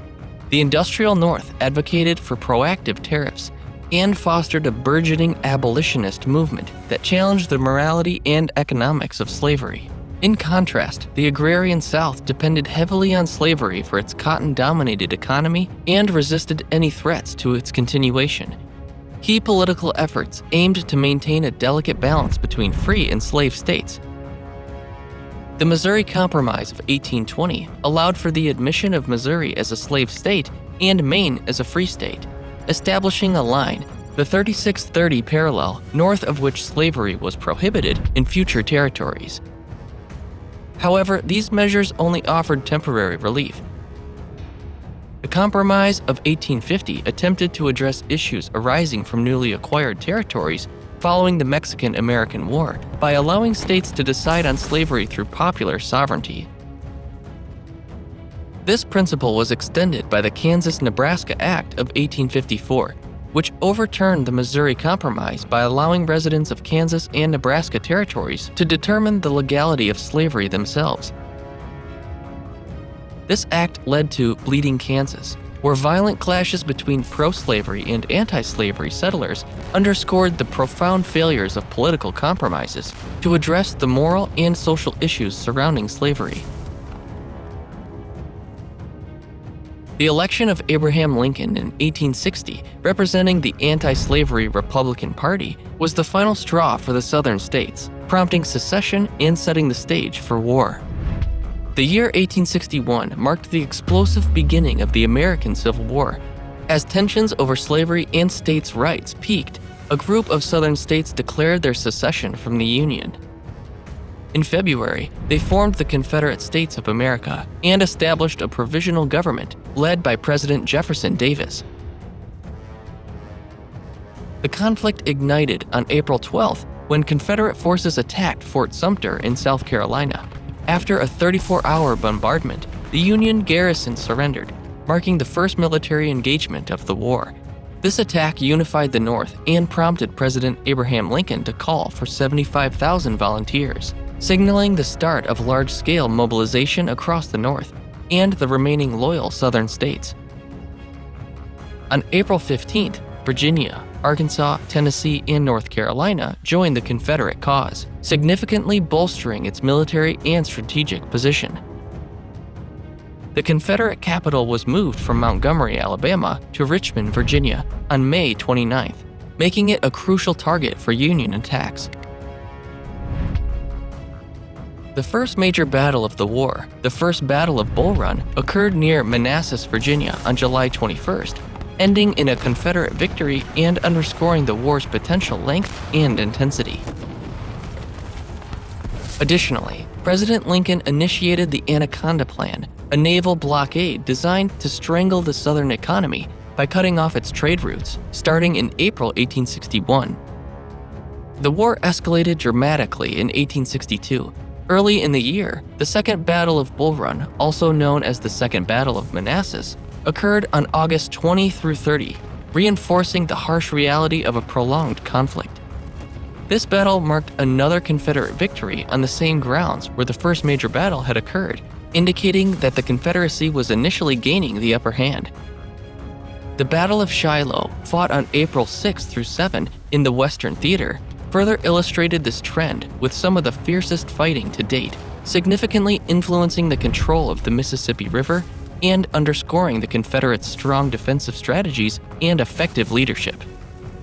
On September 17, the Battle of Antietam in Maryland unfolded as the bloodiest single day in American military history. Though neither side secured a decisive victory, it halted the Confederate advance into the North and provided President Lincoln the opportunity to issue the preliminary Emancipation Proclamation. Meanwhile, the Peninsular Campaign, spearheaded by Union General George B. McClellan, aimed to capture Richmond by advancing up the Virginia Peninsula, a maneuver that ultimately faltered in the face of General Robert E. Lee's aggressive defense. This series of events showcased the initial Confederate advantages, but also highlighted the turning points where the Union began to capitalize on its superior resources and strategic positioning. 1863 marked a year of crucial turning points in the American Civil War. On January 1st, President Abraham Lincoln issued the Emancipation Proclamation, transforming the war's morale and strategic objectives by declaring the freedom of slaves in Confederate-held territory. This move undermined the Southern war effort and discouraged European unions from supporting the Confederacy. Amid these strategic shifts, on June 20th, West Virginia formally seceded from Virginia and was admitted to the Union as the 35th state. This significant event underscored the deep divisions within the Confederate states themselves and provided the Union with additional resources and strategic advantage. July brought the Battle of Gettysburg, a significant Union victory from July 1 through 3, which proved to be a critical turning point in the war. The defeat halted General Lee's invasion of the North, shifting the momentum to the Union forces. Almost simultaneously, the siege of Vicksburg concluded on July 4th, with Union forces capturing Vicksburg, Mississippi, thereby gaining control of the Mississippi River and effectively splitting the Confederacy in two. In the West, the Tullahoma and Chattanooga campaigns, led by Union General William S. Rosecrans, secured important strategic victories, further degrading Confederate capabilities and bolstering Union control of Tennessee. In 1864, the Union's strategy shifted towards total war, intensifying military actions.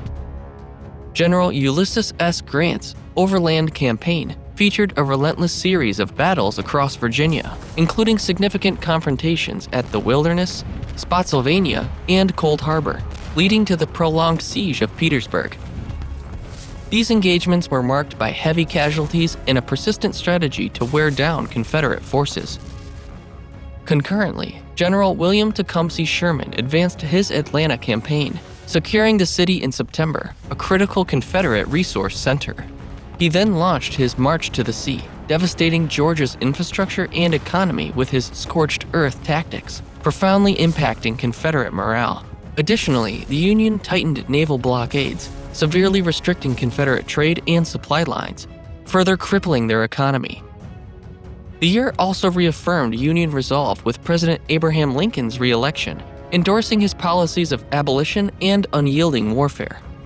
This victory underscored Northern commitment to defeating the Confederacy, shaping the war's final stages.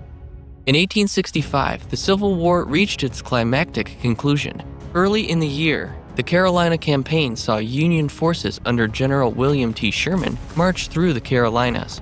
This campaign culminated in significant battles, including Bentonville, further pressuring Confederate forces.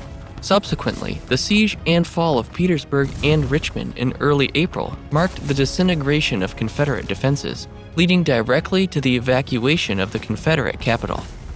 This allowed Union forces under General Ulysses S. Grant to capture Richmond, effectively collapsing the Confederate war effort. Days later, on April 9th, General Robert E. Lee surrendered to Grant at Appomattox Courthouse, signaling the effective end of the war. This momentous event began the process of national reconciliation. Shortly thereafter, on May 10th, Confederate President Jefferson Davis was captured in Georgia, eliminating any remaining hopes for Confederate resurgence. Tragically, the mood of victory was marred by the assassination of President Abraham Lincoln on April 14th, profoundly impacting Reconstruction and post-war policies, steering the nation towards a tumultuous recovery period. As the Civil War drew to a close in 1865, it left an indelible mark on American history, reshaping the nation and setting the course for future reforms.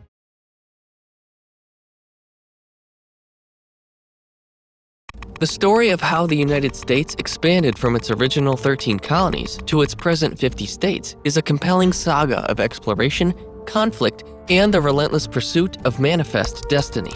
This video meticulously traces the chronological addition of each state from the official date of statehood, the pivotal moment when each territory was formally admitted into the Union, earning equal status with the founding states. By highlighting key events, territorial acquisitions, treaties, and significant historical milestones, we will visualize the evolving map of the United States. The narrative will illustrate how diverse political, social, and economic forces shaped and defined each region's unique identity. We will delve into the rich tapestry of U.S. statehood, uncovering stories of ambition, compromise, and unity, while also exploring ongoing discussions about potential future states.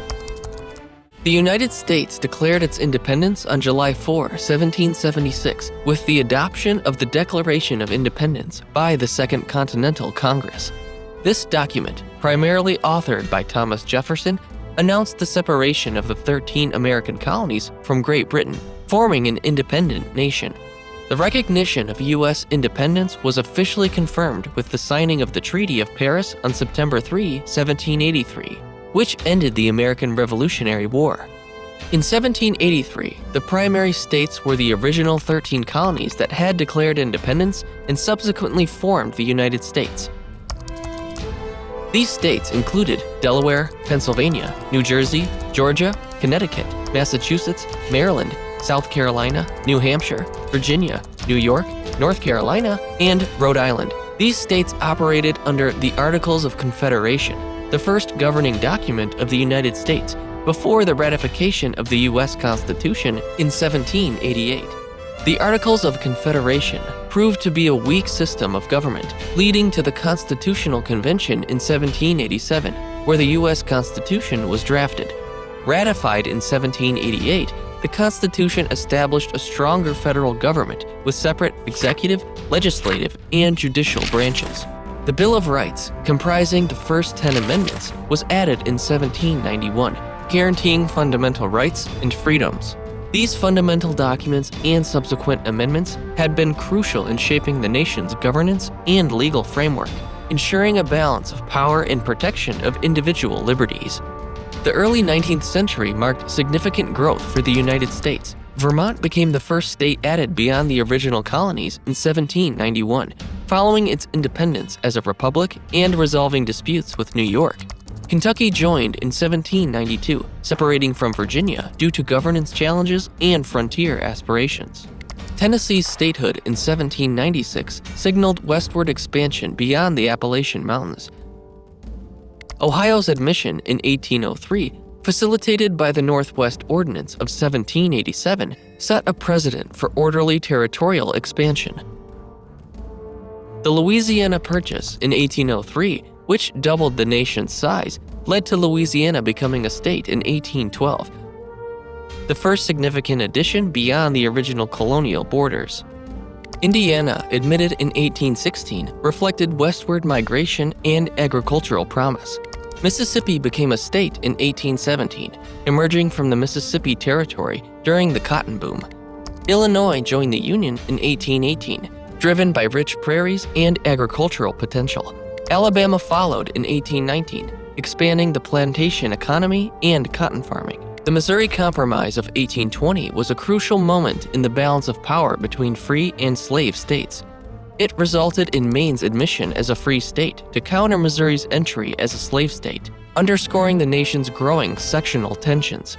This period marked the United States' evolution into continental power. influenced by dynamic political, economic, and social changes. Missouri's statehood in 1821, under the terms of the Missouri Compromise, highlighted the escalating conflict over slavery. The agreement allowed Missouri to enter as a slave state while admitting Maine as a free state to maintain equilibrium. This era, driven by the belief in manifest destiny, saw significant territorial expansion as Americans moved westward, believing it was their fate to span the continent. Arkansas joined the Union in 1836, and Michigan followed in 1837. The settlement of these states was driven by westward migration and the allure of fertile land. Michigan's admission was marked by the resolution of the Toledo War, a boundary dispute with Ohio. In 1845, Florida and Texas were admitted. Florida had been ceded by Spain in 1819, while Texas joined after being an independent republic following its secession from Mexico. The annexation of Texas led to the Mexican-American War, resulting in the U.S. acquiring vast territories in the West, including present-day California, Nevada, Utah, Arizona, and parts of Colorado and New Mexico. Iowa was admitted in 1846 and Wisconsin in 1848, both part of the Northwest expansion. The discovery of gold in California in 1848 led to the gold rush, accelerating its statehood in 1850. California's admission as a free state further inflamed sectional tensions. Minnesota joined in 1858, and Oregon followed in 1859. Both were settled through the Oregon Trail, a key route for westward migration. The Kansas-Nebraska Act of 1854, which created the territories of Kansas and Nebraska, allowed settlers to decide on the legality of slavery through popular sovereignty, leading to violent conflict in Bleeding Kansas. Kansas's admission in 1861 as a free state underscored the sectional conflict that would soon erupt into the Civil War.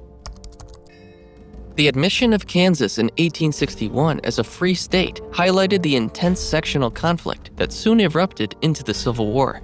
The war began shortly after, as 11 southern states seceded to form the Confederate States of America, leading to a brutal conflict over issues including states' rights and slavery.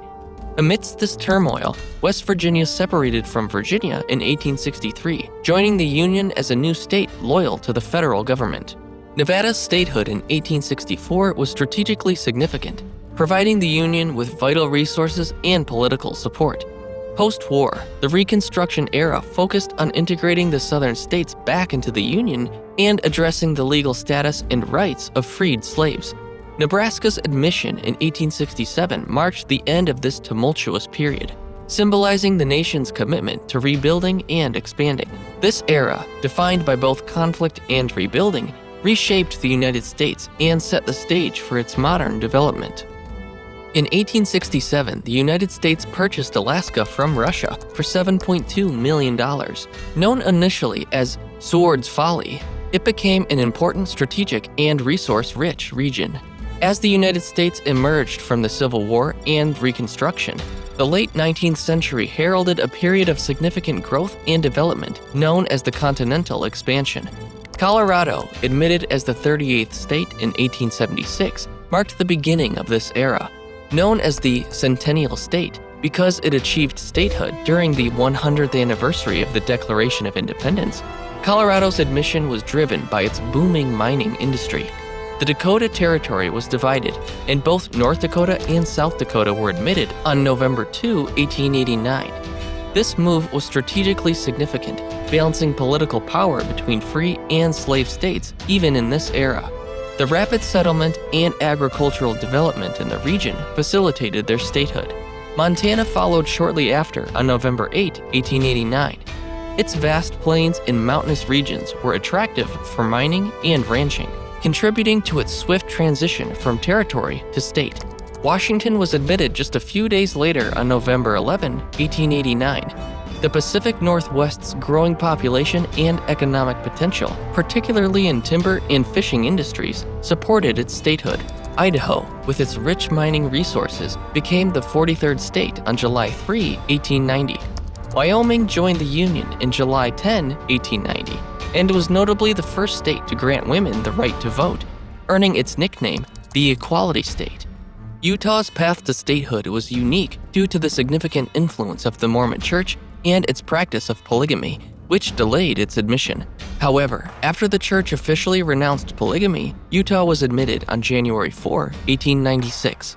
As the United States continued to grow, the early 20th century saw the addition of new states reflecting both territorial reorganization and strategic interests. Oklahoma achieved statehood on November 16, 1907, through the merging of Oklahoma Territory and Indian Territory.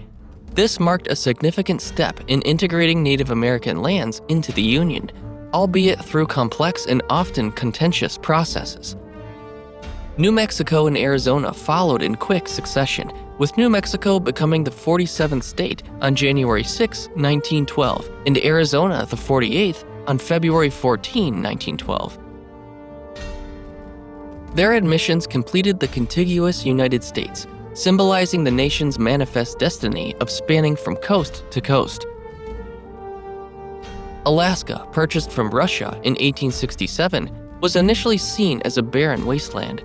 However, its vast resources and strategic importance led to its admission as the 49th state on January 3, 1959. This significant addition underscored the geopolitical shifts of the Cold War era. Hawaii, with its unique cultural heritage and strategic location in the Pacific, followed soon after. It became the 50th state on August 21, 1959. Hawaii's statehood marked the culmination of American expansion across the Pacific, highlighting the nation's growing influence on the global stage. As the United States looks toward the future, territories like Puerto Rico and Washington, D.C. stand at the forefront of the statehood debate, symbolizing the ongoing evolution of American democracy. These regions may soon reshape the Union, reflecting the nation's commitment to representation and equality. If you enjoyed exploring American history with us, please give us a thumbs up, subscribe to our channel, and hit the bell icon to stay updated on our latest videos. Your support helps us bring you more great content. Thanks for watching.